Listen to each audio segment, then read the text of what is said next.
Welcome to Make the Grade with the Success Doctor, Stephen Green, where you'll discover actionable strategies to help your student to reach their academic goals, to excel at standardized testing, and to plan for the college admissions process painlessly.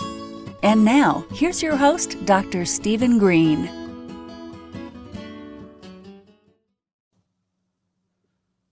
All right. This is a super duper mega special, unique Thursday, Education Live Thursday on Wednesday. Can you believe it? Why is this the case? My special guest today, Hallie Steinberg. Hallie was actually on the Thursday night Education Live event, and we had minor technical difficulties. So I think it is so important for everybody out there to hear her message, understand what's going on. Very, very important material we're going to talk about that we decided to say, hey, let's just do it again. Plus, I enjoy talking to Hallie, so it's just going to be fun, informative, and educational, and exciting. And so how are you? Introduce yourself. Say hello. Hi, I'm great. My name is Hallie Steinberg, and I, first and foremost, am a mom of 3 kids. And I'm also a special ed teacher and a certified health coach. So I have a lot of experience with children, working with children, and having my own children. I need a lot of applause for that. 3 children alone in this day and age, right? Well, speaking of 3 children, and correct me if I'm wrong, but I think all of them are school age, right? Yeah. So here's a unique, listen, you're not unique in this situation as an individual, but we have a very unique situation in the world this moment where most, not all, but most kids are home at virtual school. That may change certainly in the long run. So here's the challenge.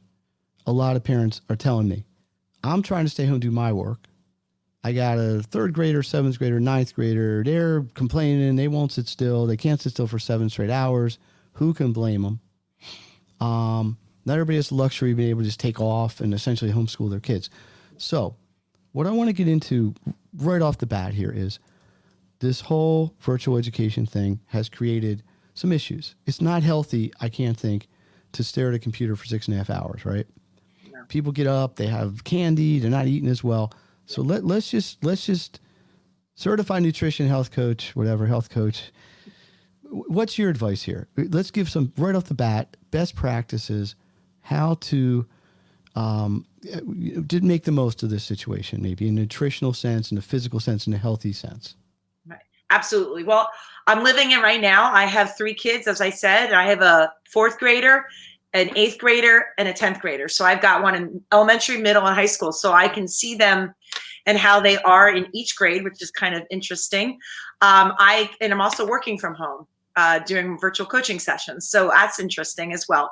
And as we speak, I hear my children outside the door and wandering around the house. So it's definitely a different world that we live in right now. What I'm finding with my own experience with my own children is that it's so much screen time, and it's very difficult, especially for some of the younger children, especially for those kids with some maybe attention issues or distractibility issues, or just kids that are active learners and are very energetic, which I happen to have.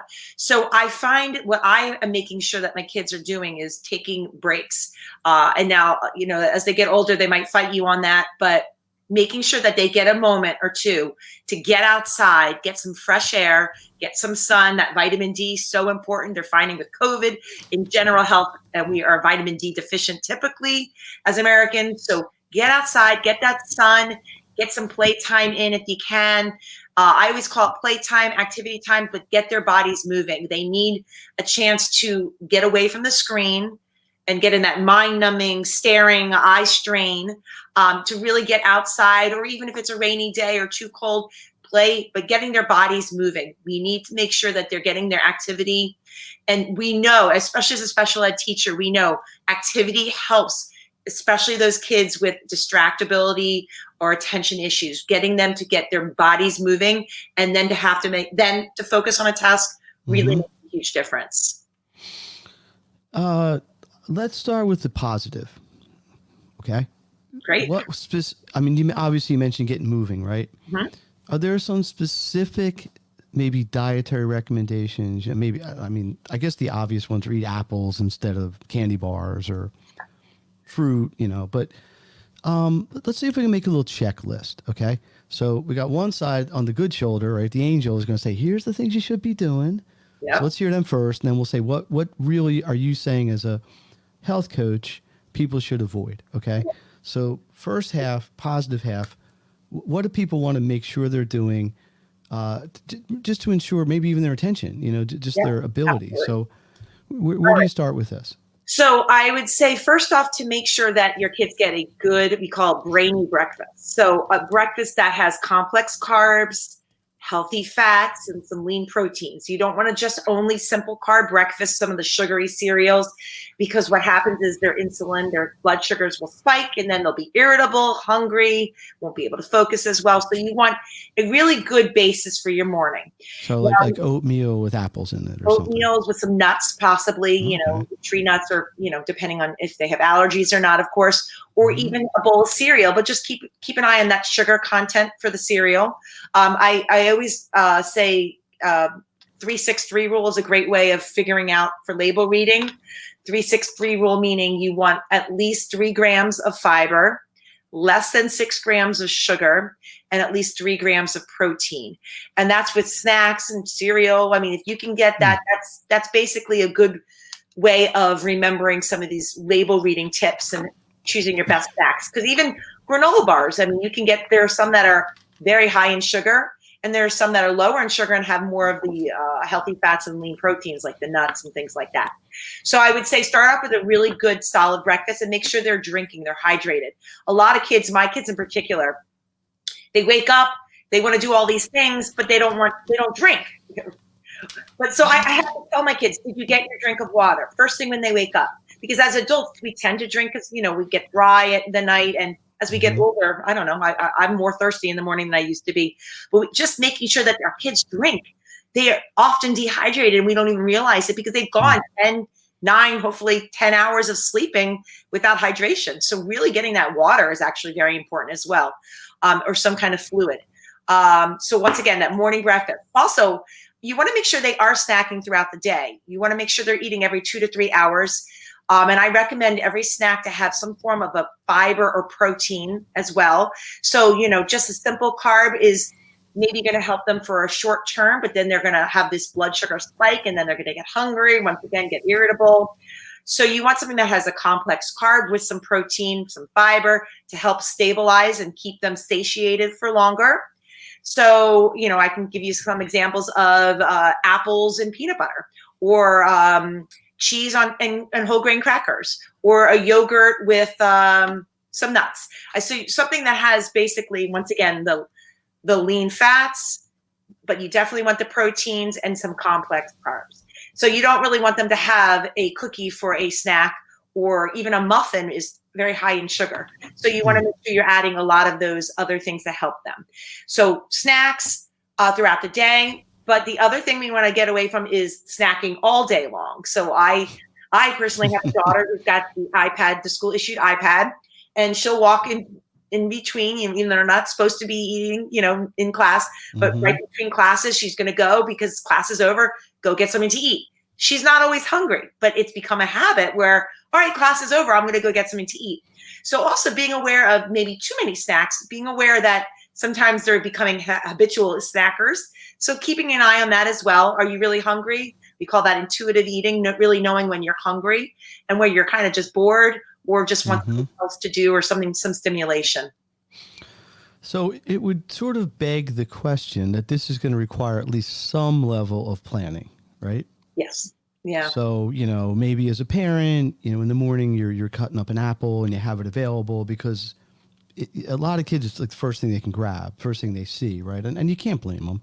Yeah. So there's an element of planning. Maybe the night before you do a little bit of food prep.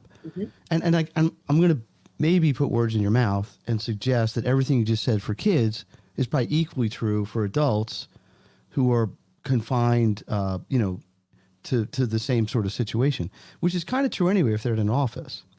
Just getting around, being active, kind of getting the blood flowing a little bit. Yep. Anything else you want to add to the positive to-do side of the ledger?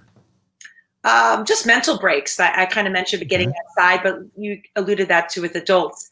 Mental breaks, getting a chance to do something else, something that you enjoy. Right? If you want to write a story or go take a walk with your dogs or your pets, just a mental break of some sort to kind of, it's a very stressful time for our kids. They're going through a lot of change, and it's not only academic, but social change. They're not seeing their friends. They're not interacting normally how they normally do. They're not getting the action, the play time if they're not in person. Of course, even if they are in school, they're not necessarily getting the normal interactions. So it's very stressful. So having those times to play, get a moment to breathe and take a break is very important as well for adults, just as much as for kids. Steve Green here. I'm with Hallie Steinberg. And this is Education Live Thursday special edition. We are normally here every Thursday night, 8 o'clock. And great information. We're talking nutrition, diet, health, how it relates to the whole virtual learning COVID experience. So let's flip over to the flip side. The not to do's, do not do's, whatever it is, the bad side. So is there? So you basically said, okay, high fiber versus sugary. I get that. What else would you put on the avoid? I'm going to call it the avoid list because we're still people. It's fine to have a brownie every once in a while, right? Absolutely. Right. I mean, I know you feel moderation. On moderation. I know that. Absolutely. So let's talk about though. Just we had best practices now. What would you say are I'm going to say non-best practices. Okay, and I think moderation is key because there are kids and adults as well. Very restrictive diets, unless you have actual allergy or health or medical conditions, tend to be very harmful for ourselves. So I love to say moderation is key because if you completely restrict all sugar, our kids, that's very hard for kids, especially socially and in our environment, unless there's, of course, a medical concern. So I always say a little bit is fine. Just not too much of anything. Even good food, too much of anything is not good. So let's talk about some of the things I always like to say to avoid. Number one on my list is artificial sugars, artificial flavoring and coloring, especially those kids that are sensitive with some attention issues or some of maybe possibly some delays of some sort. You really want to be careful with that because they really trigger. They actually go through our blood-brain barrier, and they're called excitotoxins, and they affect our brain development and our brain functions. So artificial coloring, artificial flavoring. So those NutraSweets, Splendas, keep the kids away from them. Red dye number 2. All that stuff. And there's a lot of kids that have allergies, but even if they don't have a true allergy per se, you can see, I mean, as a teacher, when I was teaching, the children that were eating these things as a snack, once again, this is when COVID was not around, but when you were in the classroom, you could see the direct correlation to their behavior, their focus absolutely afterwards, even if they weren't allergic to it.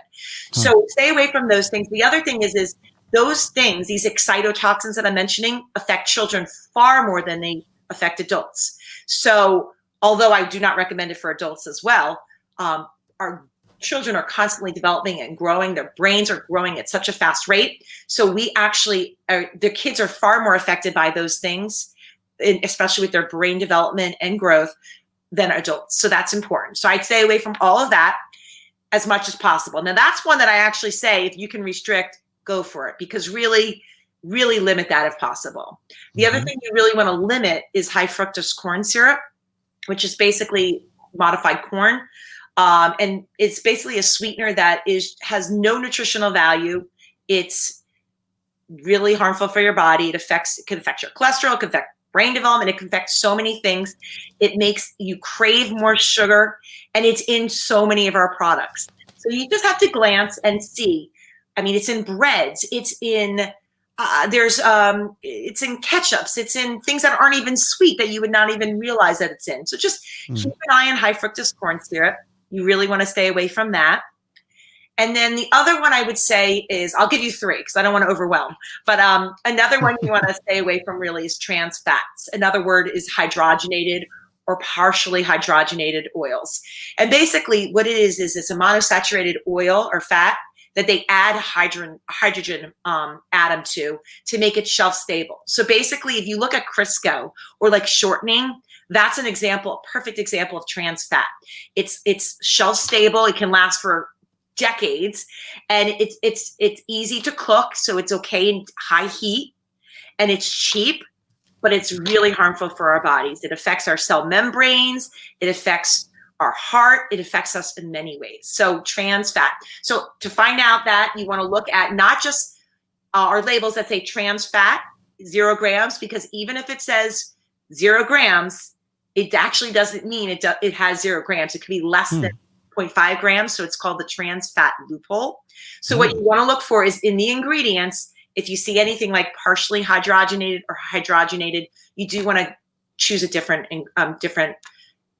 food, because you want to stay away from that. So those are 3 things. Now, once again, I don't want to promote extreme thinking. If you do have them, don't panic, but there are better choices out there. So those are 3 basic groups of things I say to really avoid. I think you bring up 2 good points. So I'm going to try to do the first one, not forget to bring up the second one. But you suggested that many of these things have a stronger effect on a child than an adult. Yeah. Or maybe a more deleterious effect on a child than an adult, right? Yeah. And in the end, because you get parents saying, I mean, what do you say to the parent who says, well, my kid likes it, what's an Oreo? I mean, I'm not dissing Oreos. I guess I kind of am, but, so that's kind of something we're battling, right? The kids are, I'm hungry. Oh, go have whatever's in the pantry. I got to think, if the question is, should kids eat more fruits and vegetables and more, fresh food, you're obviously for that big time, right? How much as a parent, this is how I want to ask the question, as a parent who should be controlling this situation, at least to a degree, if not completely, how much role is the parent to sort of set policy here? Right. Without getting crazy. We've agreed on that, right? And absolutely, it's a great question, and it really varies on age.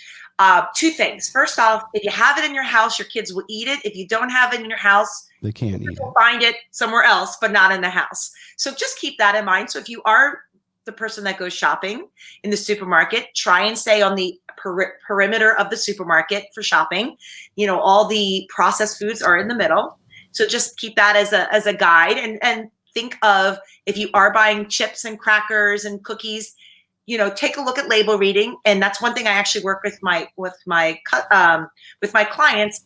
There are better choices. There are some cookies that are better than others. There are some trail mix bars that are better than others, etc. So just learn to read the labels, and maybe don't necessarily cut out something, but maybe make a better choice. There are some crackers or chips like Doritos, and then there are some that are corn chips. I mean, there are different choices, should I say. So that's one thing. And if you buy it because the kids like it, they are going to eat it. But if you don't buy it, they'll get it. They will still get it. They'll go to a friend's house, Right. But at least it's not on your conscience or something. And the other thing I say is start young with trying new things, getting your kids to have the ability to choose things to try that are healthy. So I always say, have them garden or take them to a supermarket and show them the fruits and veggie section, have them try new things. I mean, go take a look at the star fruit. If you go to a supermarket, my kids love to look at star fruit.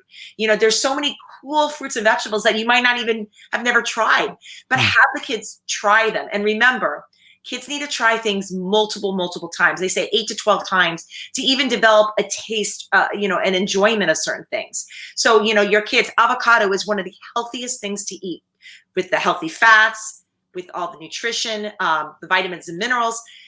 But a lot of kids don't like the taste. Well, you can be creative with avocados. You can make it guacamole. You could blend it in things. But keep having them try, even if they don't like it. Just have them try a taste here and there. And I also want to address the issue of the power issue with food. And you really do want to be careful with that, especially as children get older. When your kids are younger, elementary age, you have a little bit more say in what they're eating, especially when they're young. But as they get older, it becomes more of a, independence issue. You know, they want to make their decisions, becomes more of a power thing. And you do have to be careful with that as a mom and dad or grandparent, because there can be other issues that form, whether it be self-esteem issues, dieting issues, of course, eating disorders. It could be also all these different types of issues with their relationship with food. So I always say, you have a little bit more leeway with younger children, but as they get older, I mean, I have a middle and high schooler. I have set the foundations of what healthy eating looks like with them. But look, my kids are just like everybody else's kids. They make choices that I personally wouldn't make or don't really want them to make. But right. If I tell them, no, they're never going to eat sugar, or no, you can't have what your friends are eating, that I think that would cause more of a problem. That's my opinion. So I say moderation. I don't have it so much in the house, but they're kids. But as long as they have the educational foundation of what they should be eating and why. And I think that's really important. So I do, like I said, do you tread carefully as you get older, but remember, you still are the parent. You are the one buying the food. If they say, I'm not going to eat something, I'm only going to eat something else, well, then you don't have to buy it. That's one way of dealing with that. But just having that talk, but try not to be this authoritarian of saying you can never have something, because that tends to backfire. But once again, it's very individual with every family. I'm making blanket statements here, and it's very individual. But I think you make the obvious point that somebody has to be in charge. Absolutely. And when you have a 9-year-old, it's not the 9-year-old. No. You have a 17-year-old, we get it. It's parallel in the sense of what I do is in the academic side. So what we do is, we help kids beginning whenever, and once they get done high school, as a parent sending a kid off to college, at least in a normal year, you're saying, hey, I hope the kid's got the skill set now. Yeah. You're not going to teach it to them the last week of their senior year, any more than you're going to develop their habits dietarily or nutritionally. I know you subscribe to sort of a health regimen, the lean concept, right? Yeah. And we've talked about this before. Hallie was a past visitor on the Make the Right podcast. I'm sure all of you out there listen to it. By the way, if you're listening now and you want to make a comment, just type it in the comments. We'll try to answer it live. Give us a quick overview of, I know it's an acronym. Yeah. LEAN. Tell us what they all stand for, what they mean, how we can use them to our best advantage. So LEAN, the acronym stands for L, lifestyle, E, exercise, A, attitude, and N, nutrition. Okay. So very broad, general stuff. Good. Right. 4 pillars of health. So, just write down lean, but I'm not talking about lean body. I'm talking about the acronym. And I love that acronym because it really deals with all ages, whether you're 5 years old, 50 years old, 90 years old. Those 4 pillars affect your life in your health journey, no matter what age you are.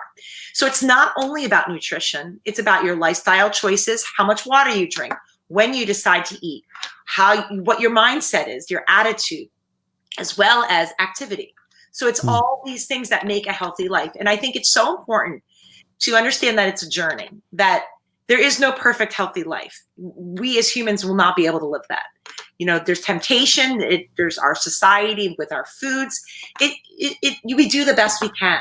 And I really strive to tell people, especially with people that I work with, that we look at that LEAN acronym as a guide, and that every day we can make these small changes to make improvement or improvements to our health.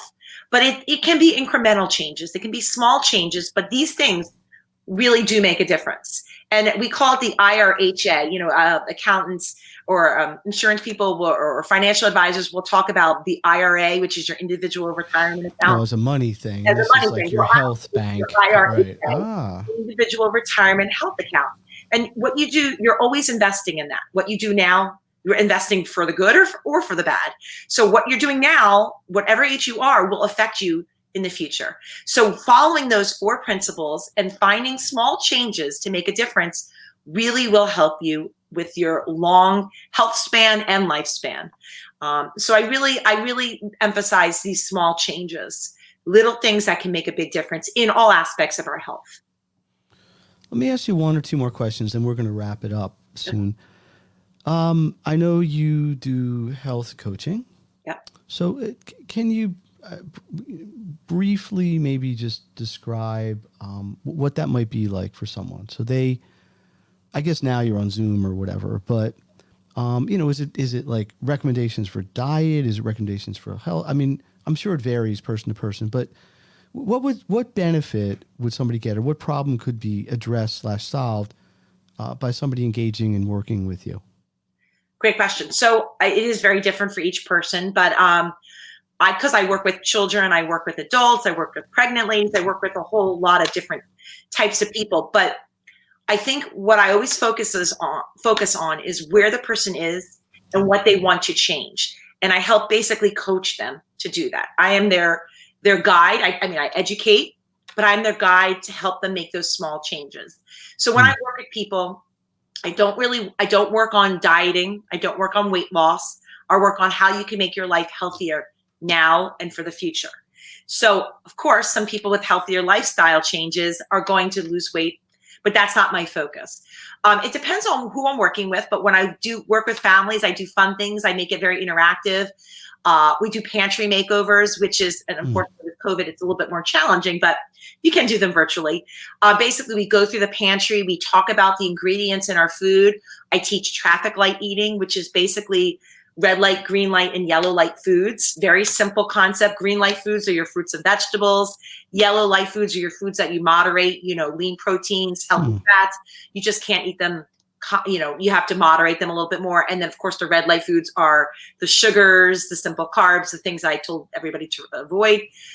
So that's fun. And then we do stickers and we figure out which food is which. And then we do a shopping list of what brands we should be looking for in terms of which healthier choices. So I kind of make it interactive. The kids that get it, feel involved. They feel like they're having fun, because I really think when you work with kids, you have to make sure that they're having fun and they're interactive. They're engaged, because otherwise it goes right over their head.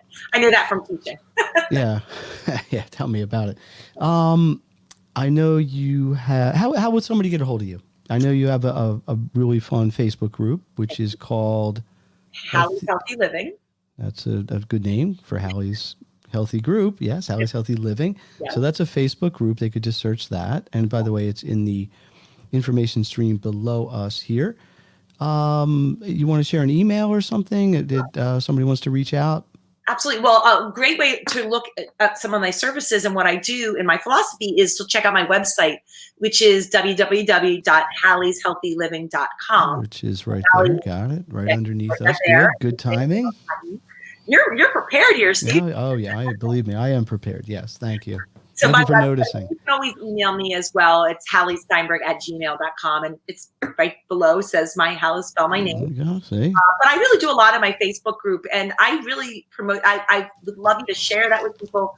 My goal is to help people, inspire them to make healthy changes, to teach them new things that I'm interested in, about gardening, about recipes, about the importance of fruits and vegetables, healthy fats. So yeah, check out my Facebook group. I really love doing that.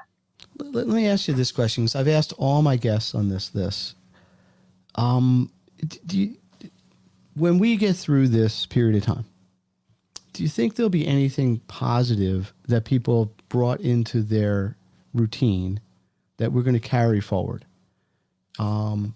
Because there's people have had to make adjustments, right? I mean, you didn't have a choice. You made adjustments, or you kind of just were miserable. So not all of them were terrible. Some were inconvenient for sure at best, and some. But what do you think you people generally can take as a positive, or maybe you found in dealing with people moving forward? I know for an example, in my world, there's just been a huge acceptance of the viability of online learning. I've been teaching online for almost 10 years, and sometimes it was almost bless you. So you're drinking. That's you got to drink. You got to hydrate.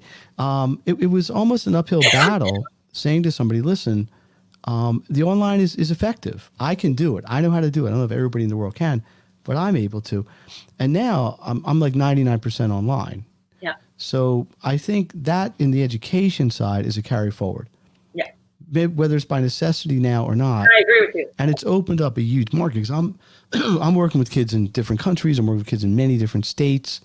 And it doesn't really matter. They could be across the street or they can be in Japan. Online, the technology is available. Technology is good.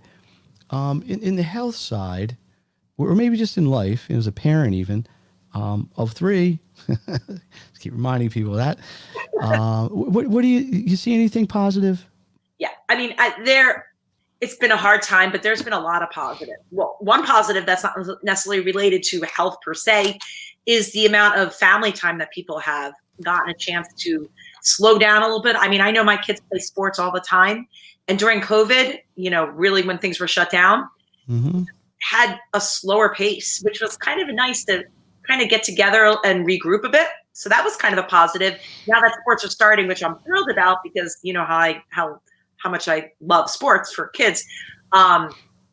Things are starting to get a little bit more hectic, but it's still making sure that we have that time as a family. So that's one. But I think in general, the emphasis of health, there is a lot we can do to help boost our immune systems or not necessarily strengthen, but support our immune systems. Mm-hmm. So there's just so much out there that a lot of people don't know about. Just generally, even with diet, whole foods, how important they are. Apple a day keeps the doctor away. Well, there you go.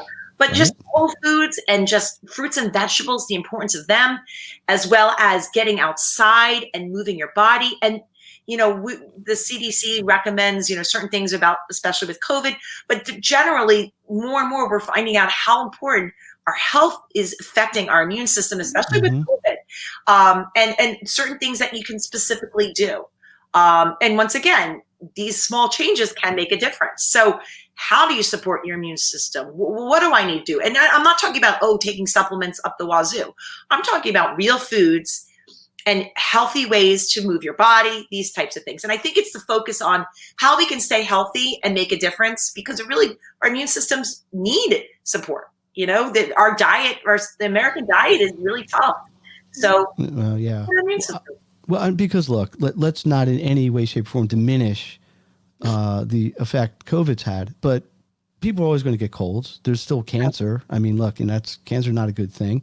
And that's a long-term, sometimes developed process, heart disease, you name it, So maybe this is a little bit of a wake-up call because it's so extreme and so sudden that it got brought on that people just need to take more responsibility for their own health. Yes. Maybe that might be an apt way to put it. And how important it is. It really should be a focus. Right. So many of our diseases and our health issues, high blood pressure, high cholesterol, diabetes, a lot of them are very much diet related. Mm-hmm. And it's not like one day you have a cookie and you get diabetes the next day, right? No, we all know that. Over time, this is built up, and there is definitely genetic components for some things. Mm-hmm. So much we're finding is lifestyle and diet choices. It's called epigenetics, basically. It's basically how your lifestyle affects your genes and your gene expression, which is an awesome, amazing field. And that's a whole other conversation for another day. That will be next time. We will bring this back again. So, okay. If you haven't gotten the message yet, let me see if I can summarize. And I'll let Hallie summarize too. Take some breaks. Try to think about, be conscious of what you're eating. High fiber, 3-6-3. Leap. Drink water, get active, get some sun, get some vitamin D. I think the take-home message is be smart and take care of yourself and kind of just take these challenges head on. Hallie, anything I left out? Simple changes make a huge difference. It doesn't have to be a huge overhaul. You can make small changes every day. Beautiful. Steve Green, Hallie Steinberg, Education Live Thursday special edition. Hope you enjoyed it. Let me just check the comments, see if there's any questions. Not right now, but that's good. So I'm here every Thursday. Tomorrow night, Carly Myers, who Hallie happens to know. Yep. Stress Less Company. You've heard all about the nutrition, that side of it. Carly and I are going to talk about reducing stress through best practices. And it's not just like a meditation thing. She's not going to come on and say, go meditate. Way beyond that, really compelling story that she'll tell of how she got into this and how she's helping people. Make the grade. I am here. All these things we do, Education Live, the podcast, et cetera, to help you parents, you students, for tools to maximize your education. So look for more of that. See you in the success community. See you next week. Let's hit the theme music here. Actually, let's have a big hand for Hallie. Thank you. You're welcome. You're welcome. There's the theme music coming in too. And Hallie, thanks again. I really enjoy always talking to you. And we'll set this up again because there's at least 2 or 3 other things I know we can get into. So again, everybody, thank you. See you next time. You've been listening to Make the Grade with the Success Doctor, Stephen Green. If you enjoyed this episode, be sure to subscribe. For more resources and support, please visit makethegrade.net.